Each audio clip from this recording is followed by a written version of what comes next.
Jamais sans la grâce, une dévotion matinale proposée par l'Église évangélique de la grâce en collaboration avec l'Institut théologique de Cotonou.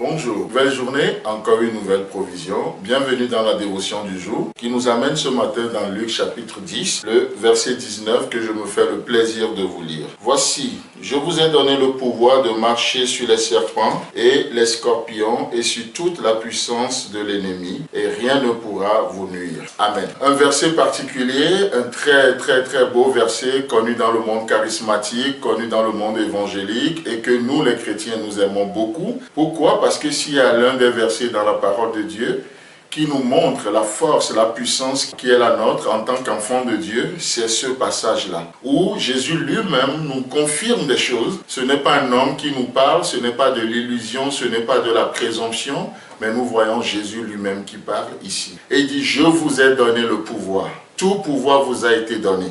Extraordinaire. N'est-ce pas ce que l'apôtre reprendra aussi dans 1 Jean en nous disant que nous avons le pouvoir de résister le diable et c'est à lui de fuir devant nous. Extraordinaire encore une fois. Mais vous savez, c'est bien de prendre ce que Dieu nous donne, c'est bien de profiter, d'accepter les dons de Dieu, mais une chose qui est plus grande même que ça, c'est aussi apprendre à savoir, apprendre à connaître pourquoi Dieu fait ce qu'il fait. Parce que la Bible nous dit que tout ce que Dieu fait, il le fait pour un but. Et vous imaginez, même le méchant, Dieu l'a fait pour le jour de malheur. Donc Dieu ne fait rien au hasard. Donc si Dieu nous dit, si Christ nous déclare dans ce passage que tout pouvoir nous a été donné et nous avons la puissance de marcher sur les scorpions, sur le serpent et rien ne peut nous nuire, la question c'est pourquoi il nous a donné cette force qui est la nôtre. Parce que si nous prenons les choses de Dieu, le don de Dieu, l'appel de Dieu, tout ce qui provient de Dieu et nous le séparons du cœur de Dieu, malheureusement nous pouvons devenir juste des dangers ambulants. Pourquoi? Parce qu'effectivement, il y a quelque chose qui est entre nos mains.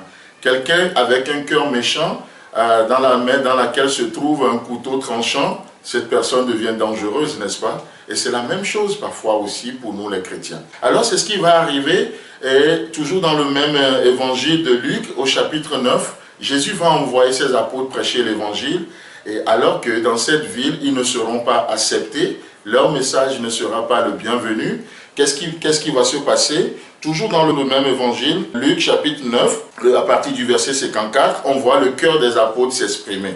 Et qu'est-ce qui se passe? Il est écrit, les disciples Jacques et Jean, voyant cela, dirent, « Seigneur, veux-tu que nous commandions que le feu descende du ciel et les consume ?» Waouh! Et là, Jésus se tourna vers eux et les réprimanda, disant, « Vous ne savez de quel esprit vous êtes animés, car le Fils de l'homme est venu non pour perdre les âmes des hommes, mais pour les sauver. » Et ils allèrent dans un autre bourg. Amen. Extraordinaire, n'est-ce pas? Donc les disciples sont conscients qu'il y a quelque chose entre leurs mains, que ce qu'ils lieront sur la terre sera lié dans le ciel. Ils sont conscients de la force, de la puissance qui est la leur. Et malheureusement, ils n'ont pas le cœur de Dieu. Et gloire soit rendue à Dieu que Jésus était avec eux le jour-là. Ils n'ont même pas demandé à Jésus, est-ce que tu veux commander le feu du ciel pour les consumer? Mais est-ce que tu veux que nous commandions? Parce que nous sommes conscients de la force qui est la nôtre, même que nous utilisons sans le cœur de Dieu.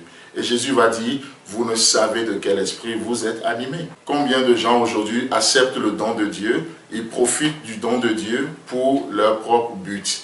Ils prennent ce qui est à Dieu, mais pour atteindre leur but. Chers amis, si Dieu vous a donné cette journée, je crois sincèrement qu'il a un but pour cette journée. Et notre devoir en tant qu'enfant de Dieu, c'est d'approcher notre Dieu, de dire, mais quel est ton but pour cette journée? Que feras-tu à ma place dans cette journée? Dans mon travail, si tu m'as donné ce travail, quel est ton but pour ce travail? Je ne veux pas juste utiliser mon travail pour payer des factures à la fin du mois, mais qu'est-ce que tu attends de moi de ce travail?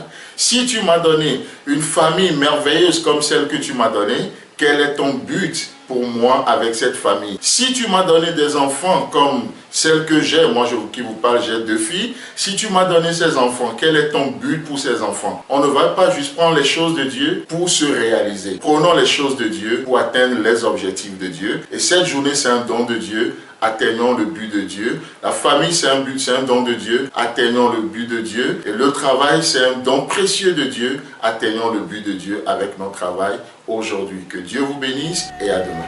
C'est tout le temps que nous avons. Si vous avez aimé cette dévotion, parlez-en à vos amis. Parlez-leur du message de la grâce et de ce qu'il fait dans vos vies. Pour un sujet de prière, une question ou plus d'informations, contactez-nous. Téléphone 64 88 35 87 ou 96 42 69 05 ou par WhatsApp au 94 75 80 20.